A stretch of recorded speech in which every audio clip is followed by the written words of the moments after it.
Righto guys, welcome back to Digger Gaming.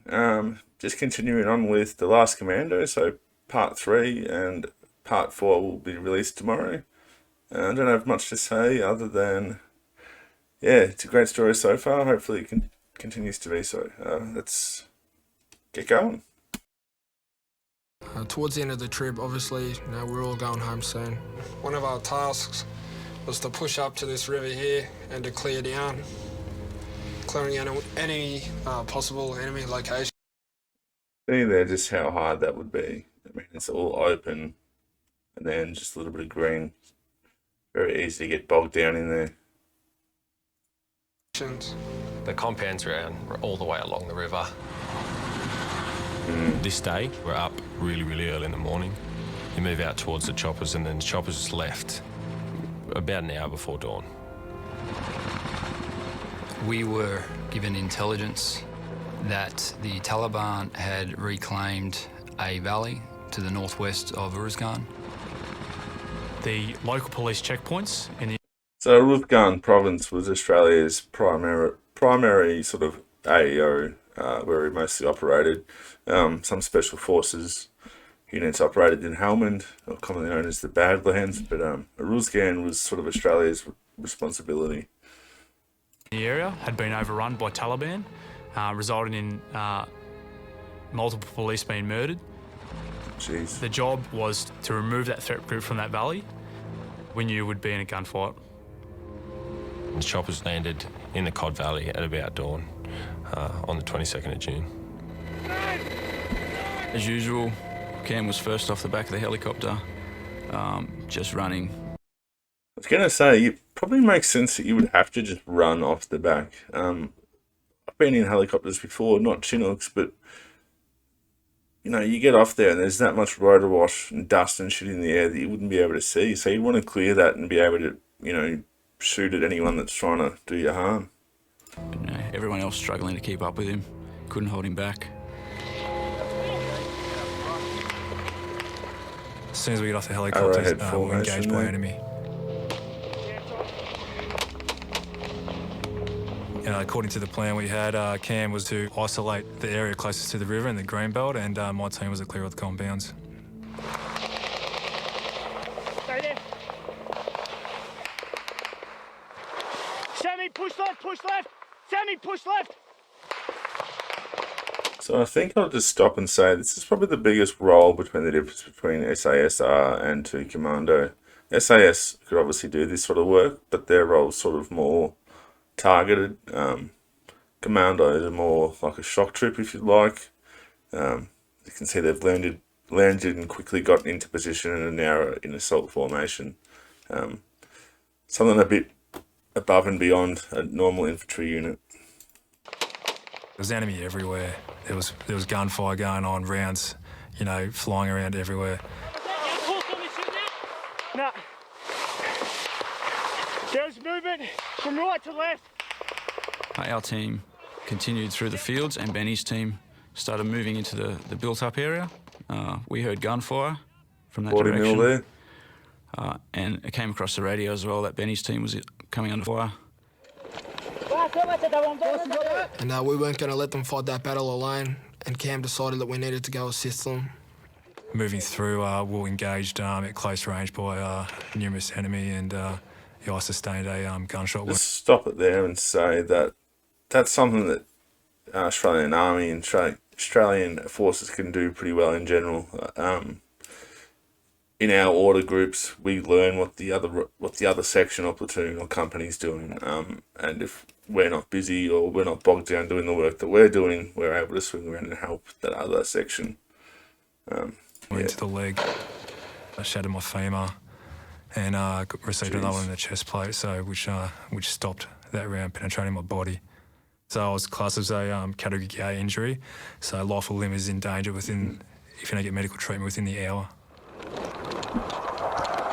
As Cameron's team was rushing to support Ben, his team was ambushed from multiple locations. Heavy fighting ensued. Towards the left?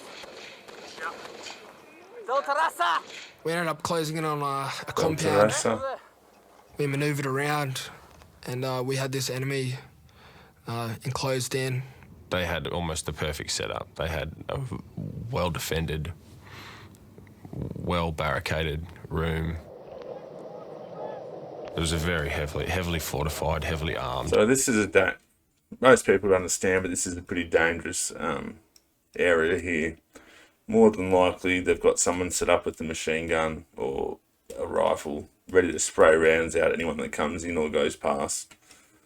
That makes it a very hard thing to clear, unless you've got grenades. And then, of course, there's civilians around. As we saw, a civilian walked past. You've got to take that into account, whether you can put the lives of civilians at risk. A lot going through these guys' heads at the moment. Position with only one entrance. Cameron had 3 options available to him that day. He could have called in an airstrike, but there were too many women and children in the area. He could have chosen to bypass the enemy position, but had he turned his back on enemy who wanted to kill him, they most likely would have. Or the third option was to engage in close combat and neutralise those enemy before moving on to support the casualty. That was the only option available to him on the day. We needed to get to the enemy, and the only avenue of approach was through the area that they were defending. And on approach, we were met with heavy machine gun and heavy AK fire every single time, and it was well aimed. There was, at no point was there a break. There was no, the bits of building were falling off around us. 40 million. We threw a number of fragmentation grenades in the room, and we'd wait a while for the dust to settle down, and then we could go in and clear it. However, just as the dust began to settle, more enemy machine gun fire would come out of this room.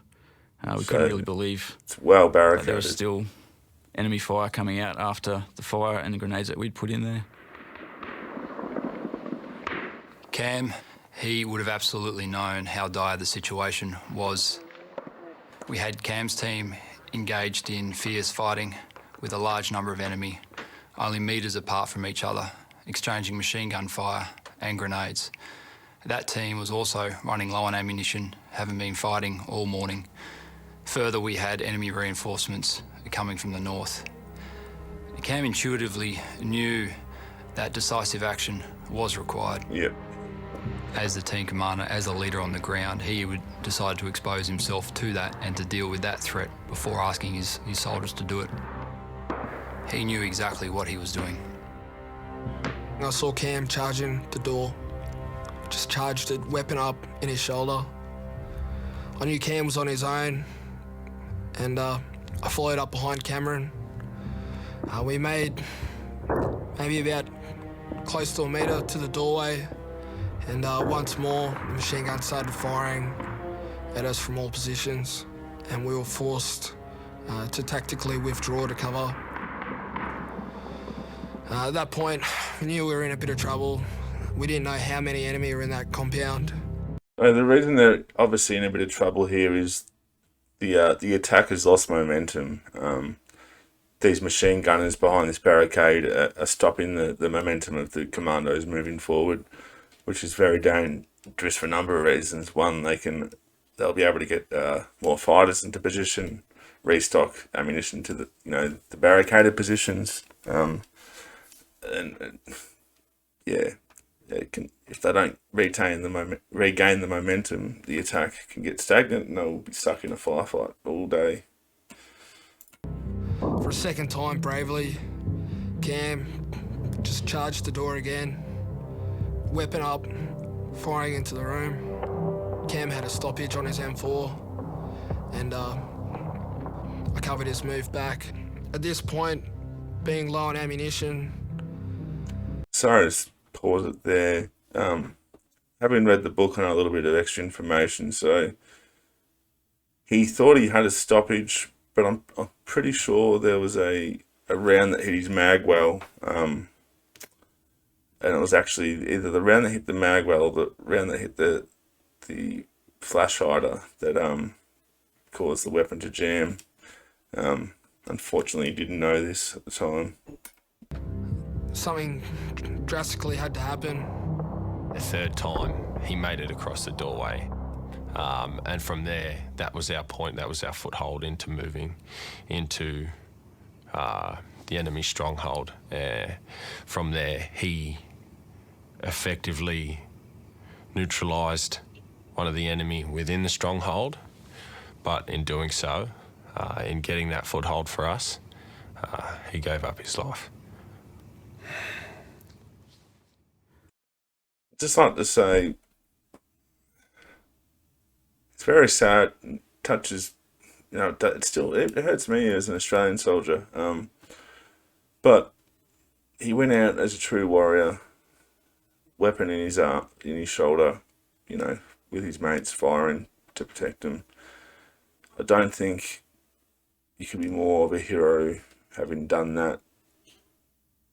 With a Victoria Cross, a Medal of Gallantry, known in the unit for one of the better operators. He went out doing what he loved and what he was good at, and he went out trying to save his mates.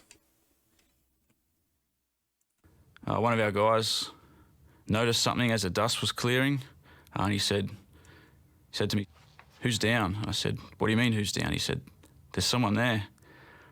And as the dust was clearing, we could just see his boots and these legs sticking out. Doing a quick check around, we realised it was Cam. At this stage, we weren't sure that he was dead, but we know we just couldn't leave him there. Private Ann bravely saw that, he had an opening in the door and that he could post his last grenade into that doorway. With complete disregard for his own safety, he charged that door and he posted a grenade right in the doorway. To save your mates.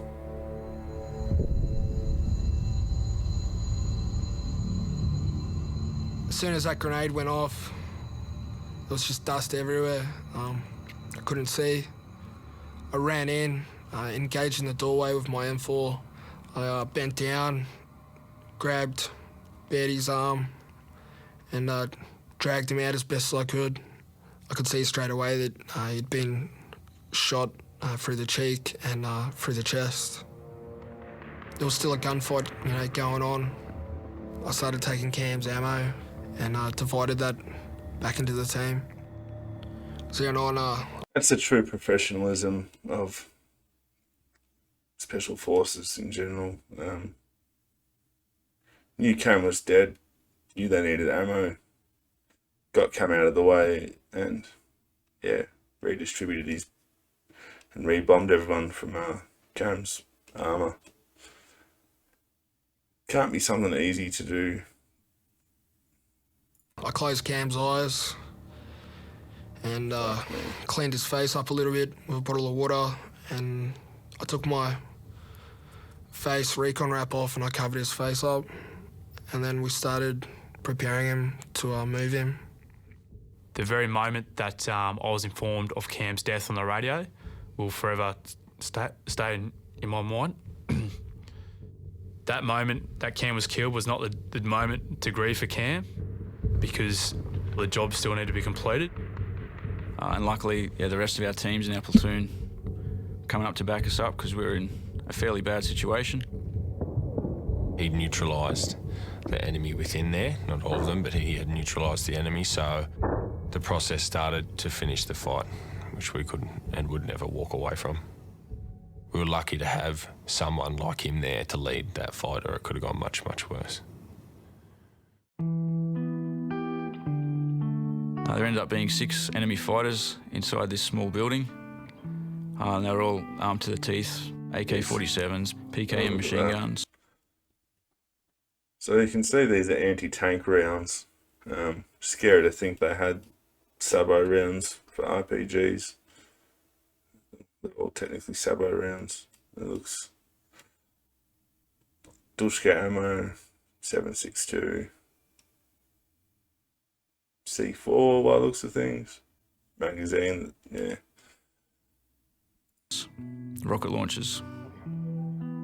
That day was one of the most tragic experiences that I've lived through, but equally, it was one of the most profound experiences. When Ben was hit, what I observed was a whole bunch of Australians move to the sound of gunfire to help their wounded mate. During that time, Cameron was killed. He was moving to the support of an injured mate. One of the values of the Australian Army is mateship. Special forces on regular forces, it's still distilled into. I don't think any unit would leave their mate behind if they can help it. I mean, sometimes situations call for it, but yeah, if your mate's in trouble, you instinctively go into actions to get them out of trouble. It's how it is. Had Cameron not taken that action that day, I'm almost certain that we would have sustained further casualties. There's the rotor wash I was telling you about. When Cam was shot, I didn't really know much. I sort of got wind of something going on while waiting for the helicopters for my extraction. It wasn't until I remember clearly when I got back to TK, to the surgical table, that I was told directly. Yeah. I was devastated. Yep, very devastated. For my platoon, we were on the ground for approximately 5 to 6 hours. We had 30 plus enemy insurgent fighters that we killed that day. Every mission we conduct, we will not put people in harm's way unless the mission is worth doing that. That mission had clear objectives, clear aims. We achieved those objectives and those aims. Pretty Cameron much was because brung of in. Cam. We got him in onto the hospital bed. And it was important to me. I knew it would be important to all the boys that he was looked after. We gave him a proper clean, cleaned his face, and we dressed his wounds. And we had some quiet time with him.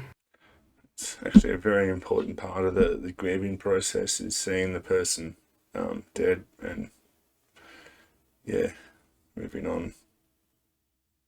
Trying to start move on. Until These guys we don't have long transported to move him on. back to the morgue. It's pretty much that day. Cameron Baird. One of their rituals is to light a candle, and they maintain an honour guard outside the mortuary. Corporal Cameron Baird! Booyah, Corporal Cameron Baird! Over that period of time, they stand there taking turns to guard the mortuary. And it's a privileged place to be, to see a group of men doing that, quietly guard their friend until it's time to say goodbye. You pay the ultimate sacrifice for us, and we are forever in your debt. Forever the man we all strive to be. We'll miss you, buddy.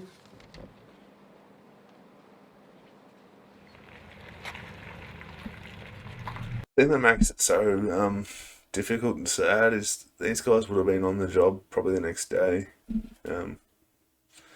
They're currently doing a ramp ceremony, which was how they said goodbye to soldiers that had died in Afghan or anywhere. It's sort of become a new tradition.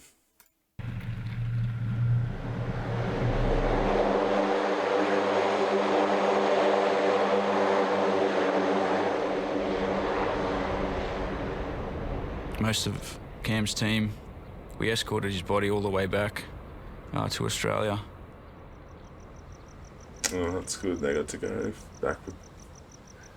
I was in the bedroom. I was just watching, I think, it was the rugby test. And we heard the doorbell go at around about... This is Doug. I've spoken to you about Doug. Doug's started the charity in Cam's name called Cam's Cause. Again, I'll put that in the description. Doug actually reached out to me after I did the first couple of episodes and said that Cam would approve.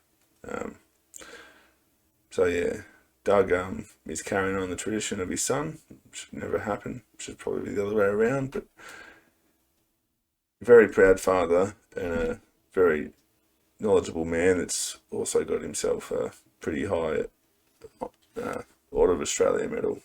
At 7:15 on the Saturday night. And I opened the door and I knew straight away that what it was. I heard her say, "Oh no," and I knew then that there was something wrong. And when I came to the door and I seen 3 gentlemen dressed in army uniform, I knew what the news was going to be.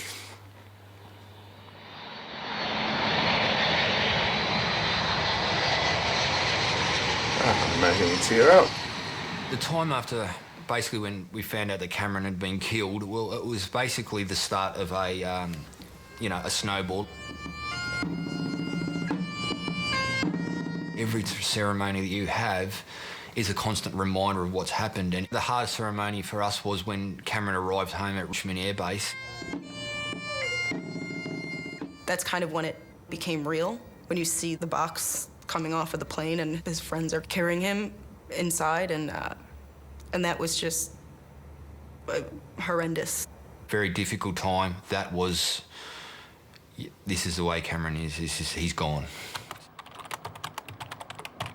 For the most conspicuous acts of valour, extreme devotion to duty, and ultimate self-sacrifice at Gorjak Village, the day after Cam was killed, his team members approached me and said, "Oh, we need to have a chat about." We might actually stop it there and finish off.